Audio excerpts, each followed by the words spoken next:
Hola gente de YouTube. Hacía rato que no aparecía, ¿eh? Estábamos desaparecidos. Alguna que otra canción, pero después lo que es libros, digamos, no hablamos más.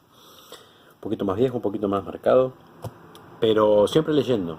Y siempre, digamos, interesado en comentarles con qué nos hemos encontrado en cuanto a la lectura. Y por eso, bueno, por eso este video, ¿no? De recomendación de libros. Vamos a hablar de libros. Vamos a hacer una pequeña combinación de libro en papel, que es uno, y el resto libros digitales. Que, bueno, unas lindas experiencias con estas lecturas, muy, muy interesantes. Va, muy, muy interesantes para mí, que quizás, tal vez, les interese a ustedes. Bien, empezamos. Primero, y en papel. En realidad lo había conseguido en formato digital. Lo leí varias veces en formato digital. Pero cuando viajo ahora a Buenos Aires, me encuentro en las librerías, en un precio muy accesible, en formato papel a este libro. Que, bueno, podemos hacer un pequeño apartadito porque quizás no le interese a todo el mundo, porque es un libro sobre ateísmo. Y estamos hablando de ¿dónde está Dios papá? Qué pregunta, qué pregunta. Las respuestas, ¿no? Las respuestas de un padre ateo. Contrario a lo que vayan a pensar, les digo que este libro en realidad no ofende a nadie. Bueno, en realidad el ateísmo no quiere ofender a nadie, en realidad, sino más bien habla de una apertura de cabeza, ¿no? De mente. Este, Pero está muy, muy bien escrito porque este señor, Clemente Novela, lo que hace es escribir un libro con respecto a las preguntas que le han hecho sus hijos sobre Dios. Un tipo que, en cuanto arrancamos las primeras páginas, nos damos cuenta que es un tipo que ha leído muchísimo, muy, muy lúcido, y no es un tipo prejuicioso con el tema de las religiones. Él, de hecho, no aboca por una eliminación de las religiones, ni mucho menos, sino que simplemente quiere contestarles a sus hijos en una forma totalmente honesta. Todos cuando recién nacemos somos ateos. Entonces él lo que hace es prolongar ese ateísmo hasta que sus hijos tengan conciencia o sepan por lo menos qué es lo que quieren y no imponerles un determinado pensamiento en cuanto a creencias. Los estimula a que piensen por sí mismos y los estimula a criticar cualquier dogmatismo, no respectivamente solamente de la religión, sino de cualquier dogmatismo, cualquier adoctrinamiento que se jacte de saber la verdad de todo sobre todo. Y es muy, muy interesante el libro. Les vuelvo a repetir, está escrito de una forma tan interesante que no es un libro corrosivo. No es un, a ver, ¿cómo les puedo decir? Porque he hecho videos de libros sobre ateísmo. No es un Christopher Hitchens, ¿no?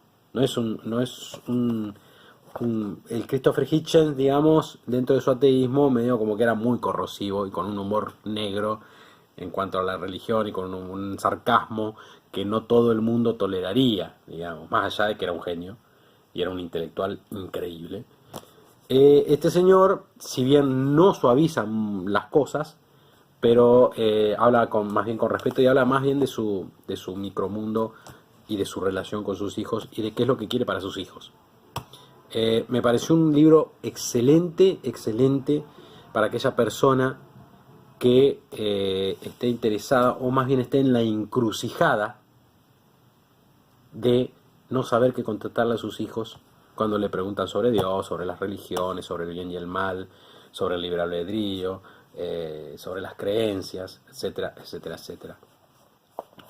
Muy, muy lindo libro. Yo creo que esto y El mundo de Sofía son dos libros imperdibles para aquel que tenga preguntas en la cabeza y bueno, quiera contestar ciertas cuestiones, siempre y cuando esté interesado, ¿no? Formato papel.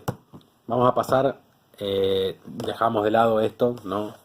Esto fue un hallazgo, entonces te los quería comentar en cuanto a ateísmo, pero vamos ahora a lo que es narrativa que estuvimos digamos, muy ocupados en cuanto a narrativa. Y bueno, les voy a mostrar el primer libro en formato electrónico, digamos. No sé si lo van a ver ahí. A ver. Sí, lo van a ver. Las ruinas. Scott Smith. Y seguramente ustedes estarán diciendo las ruinas. Me suena. Sí, les va a sonar porque se realizó una película con respecto a esta novela que se llamaba Las ruinas. Y les esbozo levemente el argumento. Unos turistas, creo que eran yanquis me parece, van a la selva. Yo no recuerdo si era la selva de Perú o de Bolivia. Era una selva. Era Latinoamérica. Era el tercer mundo. Te lo dejan ver muy bien en la novela y en la película. Y estos turistas, por una cuestión de entusiasmo, porque son dos parejas, ¿no? Y un quinto que se adosa al grupo, van a buscar justamente al amigo de este quinto que se une, porque siguió en una noche de locura a una determinada chica a unas excavaciones. Terminan llegando a esa excavación, que es una especie de pirámide cuadrangular, y bueno, las cosas salen pero muy mal ya de entrada. Permítame decirles que la película está muy bien hecha y de hecho genera una cierta angustia bastante importante. Pero, ¿en qué se diferencia del libro? En las descripciones. Bueno, como todo libro, ¿no? Les quiero decir que el libro supera ampliamente a la película, ampliamente en cuanto a la ansiedad, a la angustia, al terror, a las descripciones de lo que les pasa a estos chicos en estas ruinas, en esta excavación. Y una cosa muy importante, que a mí me llamó la atención, por ahí a alguien no le llama la atención, es que en la novela la heroína es una mujer. Vamos a poner la heroína entre comillas, ¿no? La heroína es una mujer. Ya que el más, ¿cómo les puedo decir? El más estúpido, el que reacciona más idiotamente dentro de todo ese grupo, es un hombre, es un varón con una determinada personalidad. ¿Qué es lo que hace la película? ¿Qué es lo que hace Hollywood? Lo da vuelta. Y la que reacciona estúpidamente, irónicamente y a veces inentendiblemente, es una mujer. No sé, tampoco estoy queriendo decir que Hollywood es misógino, ni mucho menos. No lo he visto en muchas películas. Pero les quiero decir que cambia mucho la perspectiva cuando leen la novela. Las ruinas. Scott Smith. Tercer libro. A ver si lo tengo acá. Sí, acá lo tengo. Este es un libro que en realidad me llamó la atención el argumento, ¿no?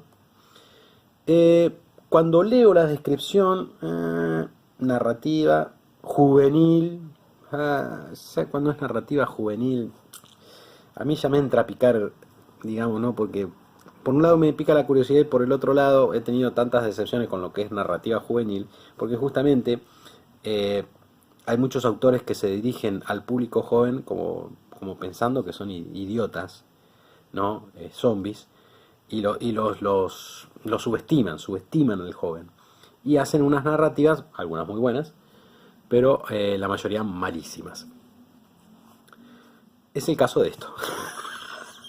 La Casa de la Muerte, de Sarah Pinborough. Usted me dirá por qué me estás mostrando un libro que no te gustó. Justamente para que no lo lean. Y si se lo encuentran, que no lo lean. A ver, yo les voy a contar lo mío, mi experiencia, y ustedes tomen su decisión. Arranca fantástico. Tiene un argumento, la verdad que engancha. Un argumento que engancha. Estamos hablando de adolescentes que son sacados de sus hogares por una extraña enfermedad que tienen. No sabemos de dónde viene la enfermedad, no sabemos qué es lo que le provoca a estos adolescentes. Lo único que sabemos es que esta enfermedad medio como que los va deteriorando en forma muy aguda cuando cuando se despierta, y los tienen a todos en una especie de orfanato. Están todos encerrados en una especie de prisión, pero para jóvenes. Arranca bien la idea, pero termina en un tópico muy común, y que es el tópico que en realidad tienen casi todas las novelas juveniles últimamente, que es de la chica misteriosa, o del chico misterioso, de la chica misteriosa que le hace repensar al joven la vida, y cómo tomárselo, y bueno, en realidad es mucho ruido, pocas nueces la novela. ¿Está para leerla? Y eso depende de cada uno. A mí realmente no me gustó de la mitad para adelante, o sea, ni siquiera me gustó cómo termina. Porque si bien termina queriendo dar una lección, no termina ni bien ni mal. No les estoy espoleando nada porque se dan cuenta al toque cuando arranca. Si bien no termina ni bien ni mal, termina, ¿cómo les puedo decir? Lo hemos visto 100.000 millones de veces. Entonces, como que carece de gracia. Ignoro si esto tiene una continuación, porque llegando al final, digamos, tiene como un tinte así como que hay una posibilidad de continuación de lo que es La Casa de la Muerte de Sarah Pinborough. Pero bueno, nada, lo leí y por ahí, qué sé yo, capaz que les encanta. Miren, escúchame, yo tengo todo la saga Crepúsculo. No, acá, ¿dónde la tengo? Acá, tengo tapada por los ojos. Toda la saga Crepúsculo, así que no me siento con derecho tampoco de criticar tanto, ¿no? Además es narrativa y ya les digo, desde un primer momento engancha, pero bueno, a mí la verdad que no me convenció mucho.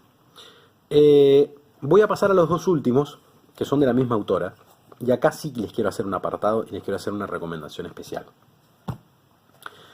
Esta autora es argentina. Estos dos libros de los que les voy a hablar son libros de cuentos. No recuerdo muy bien cómo fue que me llegó esta autora. Creo que leí una nota, me parece, en un diario y la busqué por internet y encontré que tenía estos dos libros. No, miento. Les estoy mintiendo.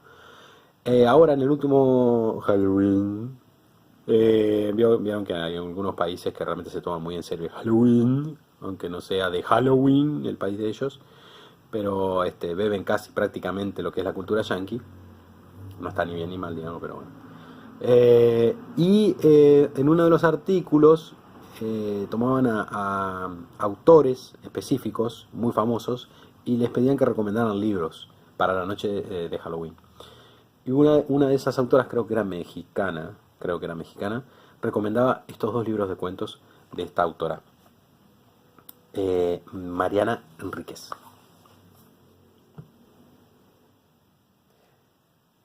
Las cosas que perdimos en el fuego, y después el otro libro de Mariana Enríquez, también de cuentos, Los peligros de fumar en la cama. ¿Por qué les quiero hacer un apartado con respecto a esto? A ver, yo tampoco soy un gran erudito, no soy profesor de literatura, si bien me encanta la literatura, he leído mucho, eso sí les puedo decir, he leído mucho, y tengo mis determinados gustos.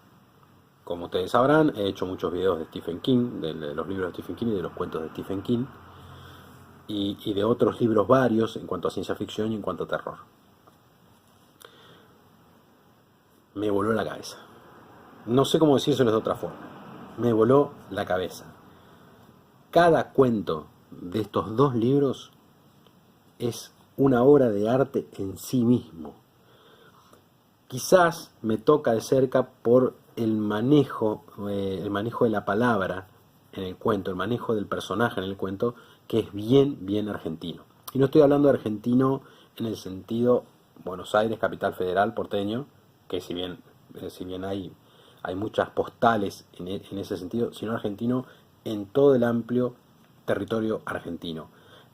Cuentos que tienen una clara idea, una clara voz provinciana, de misterio, de magia, provinciano, y de diferentes lugares de la Argentina, ¿no es cierto? Podemos ir desde el norte hasta el sur. Si bien hay mucho cuento de la zona de Buenos Aires, la verdad, sinceramente, hacía rato, pero hacía rato que no leía algo que me volara tanto la cabeza como los cuentos de Mariana Enríquez. Y además son para leerlos una y otra vez, porque siempre se le encuentra algo nuevo. Y además tienen la particularidad de provocarte ese golpe, ese cachetazo en los dos últimos párrafos. Venís embaladísimo, porque tiene esa forma de enganchar, y cuando llegás a los dos últimos párrafos decís, wow, lo que acaba de pasar, lo que no acaba de pasar, lo que acaba de ocurrírsele a esta chica es increíble. Esos dos últimos libros realmente son, digamos, como para... No tienen desperdicio. Si lo pueden conseguir, digamos, se los recontra recomiendo. Los cuentos son cuentos cortasarianos. Eh, Tienen la pizca costumbrista, ¿no? Que nos va a hacer enganchar, pero a su vez tienen esa cosa fantástica que uno dice, ¿será cierto o no será cierto? Inclusive bebe mucho de mitos urbanos. Eh, Fantástico, fantástico. Hay uno de esos cuentos, que no estoy recordando el nombre, que inclusive hay una serie yankee o canadiense, no recuerdo ahora, que es prácticamente, para mí se lo copiaron a ella. A no ser, digamos, que por tiempos haya aparecido antes, pero de unos chicos que resulta que vuelven de la muerte, resucitados creo que es, no me acuerdo ahora el nombre.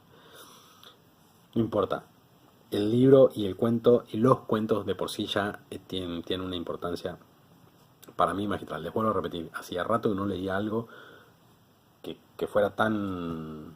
No para el gusto mío, obviamente, por ahí a ustedes no les va a gustar, pues hay gente que tiene diferentes gustos en cuanto a literatura, pero realmente como están escritos no tiene desperdicio, leerlos, aunque sea leerlos.